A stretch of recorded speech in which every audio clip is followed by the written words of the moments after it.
The blunderbuss, 1600s. I've asked early weapons expert Paul Masterson to brief me on this flintlock muscle weapon. My favorite characteristic about the blunderbuss is its versatility. The evolution of shotguns started from none other than what we call the blunderbuss. This shotgun appeared in the early 1600s and immediately became the weapon of choice for anyone who couldn't aim. Here's how it looked. Think about a trumpet attached to a wooden stick that occasionally exploded. That's the blunderbuss for you. That's crazy considering the name, and it actually fits so much. The defining feature here was the flared muzzle. It was almost like someone grabbed at the end of the muzzle barrel and stretched it wide. The main thing here was that this spread shot over a wider area, making it easier to hit your target. The reality was that it mostly looked just intimidating. Pirates loved it, stagecoach guards loved it, and anyone who was defending their home from multiple attackers loved it. The blunderbuss could be loaded with pretty much anything we had: lead balls, nails, rocks, broken glass, and anything that you could find. Whenever the trouble was around range, here was terrible. Accuracy was even worse, but at close quarters, pointing a blunderbuss in someone's general direction sent a very clear message, which was to go away or go home. The name of the blunderbuss comes from the Dutch donderbus, which means thunder gun, which is accurate, but giving the name blunder is more accurate. That just doesn't set right anymore. These things were loud enough to wake neighboring villages. By the late 1970s, the blunderbuss was already obsolete, but it remained popular in certain circles well into the 1800s, because sometimes you don't need to proceed, and you just need a lot of metal moving very fast enough in a certain direction. The Ferguson Rifle, 1776. Oh, you got it.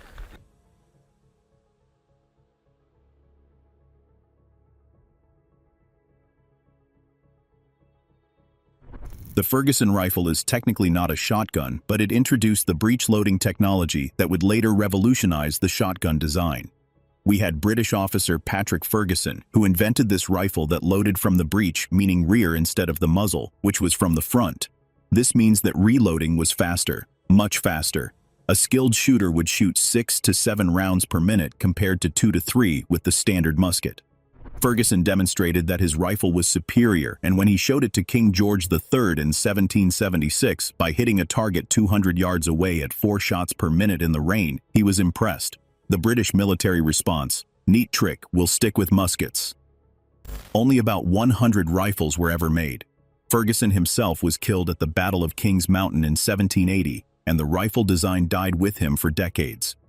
This was perhaps the most horrifying demise a person can meet. From here, it would take another 70 years for a breech loading to become standard. The British military had a long, proud tradition of ignoring good ideas. The percussion cap, 1836. For centuries, firearms used flintlock ignition, which was a piece of flint struck by steel that created sparks and ignited gunpowder. It worked sort of, and in dry weather only. Sometimes rain rendered your gun into an expensive club. Back in 1836, percussion cap ignition became one of the most widely available things. Instead of flint creating sparks, a small copper cap containing explosive mercury fulminate was fit over a gun. When struck by the hammer, it created a reliable flash that ignited the main powder charge. Suddenly, guns worked in wet conditions reliably. Accidental discharges dropped for the shotgun specifically. This meant that hunters could actually depend on their weapon firing, and when they pulled the trigger, it would work just fine. The percussion cap remained standard until the 1980s, when the metallic cartridge made even that obsolete, but for 30 years it was one of the most significant advancements in firearm ignition since someone figured out that gunpowder actually explodes. Spencer Repeating Rifle, 1862.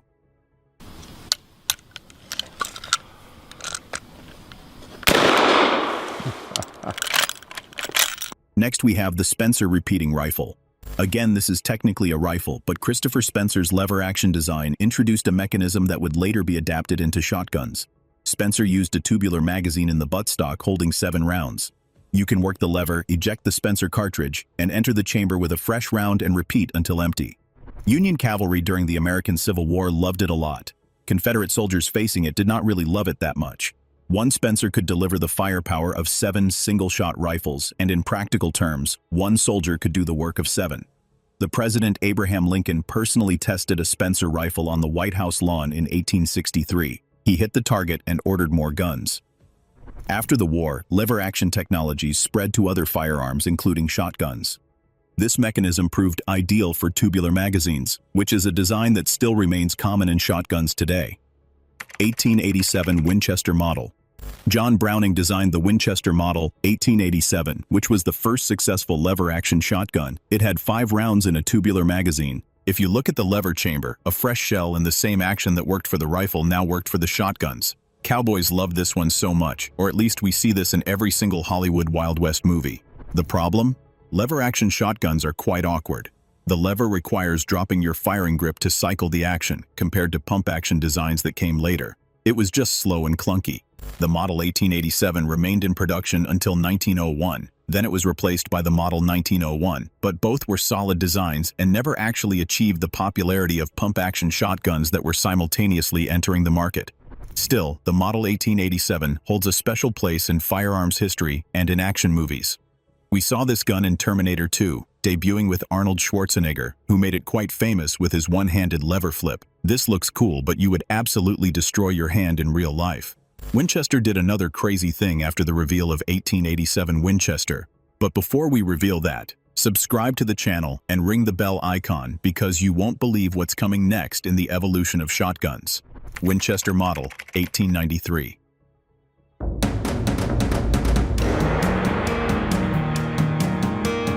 This time, John Browning did something amazing. The Winchester Model 1893 was the first successful slide-action pump-action shotgun. It failed spectacularly, but not in a way you think. The design used a weak action that couldn't handle the new smokeless powder cartridges that are entering the market. Guns started blowing up. Winchester recalled the entire production run, and Browning went back to the drawing board. The Model 1893 was a commercial disaster, but a new learning experience. The problem it revealed led directly to better designs and better guns. Sometimes you need to fail dramatically in order to succeed later, which is what Winchester did a few years later. Winchester Model 1897. 3 years after the whole Model 1892 disaster, Winchester released the Model 1897. However, this one worked.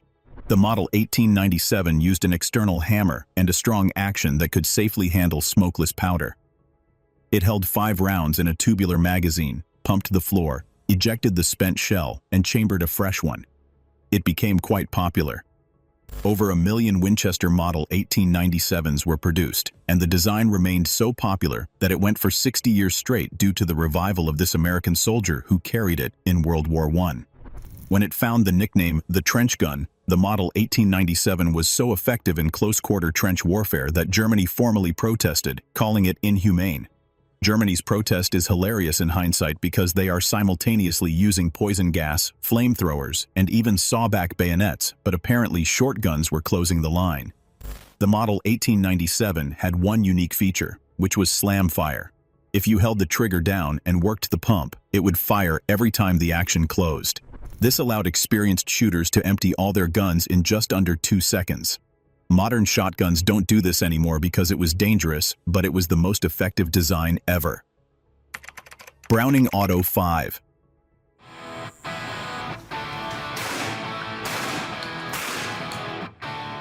John Browning invented the first successful semi-automatic shotgun as well. This was named the Browning Auto 5. You just pull the trigger, the gun fires. Gas from all the fired shells cycles the action automatically, ejects the spent shell, chambers a fresh one, and even pulls the trigger again without pumping the lever. Just pull the trigger 5 times. It was revolutionary for the time, but it was also complicated. The Auto 5 used a long recoil system where the entire barrel moved backward during fire to cycle the action. This made it reliable but gave the distinctive heavy recoil. The Auto 5 remained in production until 1998, which is around 95 years of service. Over 3 million of them were manufactured, and it is one of the most successful shotgun designs that were ever created. Browning tried selling the design to Winchester. They wanted manufacturing rights but refused to pay their royalties. Browning walked away and sold it to Fabrique Nationale FN in Belgium. Winchester's loss, FN's gain. Winchester Model 12. And how can we forget the Winchester Model 12, which was improved on top of the Model 1897? Soldiers carried it in World War II, Korea, and Vietnam. The police department issued it for decades. Hunters praised it for reliability, and competitive shooters loved this. Over 2 million were manufactured between 1912 and 1964. When production finally ended, it was purely for cost reasons. The Model 12 required extensive hand fitting that made it expensive to produce. It was perfect, but just not in everyone's range. Remington 870. The Remington 870 appeared in 1950 and immediately became America's most popular shotgun. It was reliable, inexpensive, and simple to make and use. The 870 used a design that required minimal hand fitting, which made it easier to manufacture as well. Over 12 million have been manufactured, making it one of the best shotguns in history. Ithaca Model 37, 1963. Most shotguns eject shells spent on the right side. The Ithaca Model 37 ejects them straight down the bottom of the receiver. Left-handed shooters suddenly had a shotgun that didn't throw hot shells across their face. That was the result of this model. It is also one of the smoothest pump actions ever designed. It is slick, fast, and requires minimal effort to cycle. The bottom ejection also makes the gun nearly ambidextrous, and there's no safety, and all controls that need to be swapped for left-handed shooters. Remington 1100. Pump Action 1100 introduced a reliable gas-operated semi-automatic action to the mass market. Previous two semi-automatic shotguns used recoil operation, with the gun kicking backwards to cycle the action, producing heavy recoil. The 1100 used expanding gas from the fired shell to operate a piston that cycled the action. Results were reduced recoil. Competitive shooters immediately adopted it, and the overfolding mainly has already been solved. It also remains in production till this date. Benelli M1. Benelli doesn't just make bikes. They used to make shotguns, and this particular M1 Super 90 was completely different, a semi-automatic system. It had an inertia-based operation instead of using gas or long recoil. The M1 used the momentum of recoil to cycle through the action through the rotating bolt. It was also incredibly reliable. The inertia system worked with light or heavy loads without any adjustment, something that gas guns would highly struggle with. Military and law enforcement agencies worldwide adopted it. The U.S. Marine Corps selected the 1014, which was the military version, as their combat shotgun. Needless to say, it was one of the most advanced shotguns you see to this day, which makes it totally worth it. Mossberg 930. Then, in 1999, came the Mossberg 930 that brought gas-operated semi-automatic performance to a budget-friendly price point. These semi-automatic shotguns cost $500 to $600 instead of $800 to $1,200, which was a huge jump. Competitive shooters on a budget adopted it immediately. The 930 proved that you didn't need to spend a fortune for a functional semi-automatic. Kel-Tec KSG. We have covered the Kel-Tec KSG on our channel multiple times, but we are going to cover it again. The Kel-Tec KSG introduced a bullpup design to shotguns. It is only 26 inches long, but has an 18.5-inch barrel. A traditional pump action with the same barrel length would be around 38 to 40 inches. It also features dual magazine tubes holding 7 rounds each for a 14+1 total capacity. There is a selector switch that changes which tube feeds into the chamber, allowing anyone to use any ammo that they want. It proves that shotgun design hasn't stagnated, and the innovation continues. Which shotgun did you like the most? Let us know in the comments down below and subscribe to the channel because we cover everything about guns under the sun.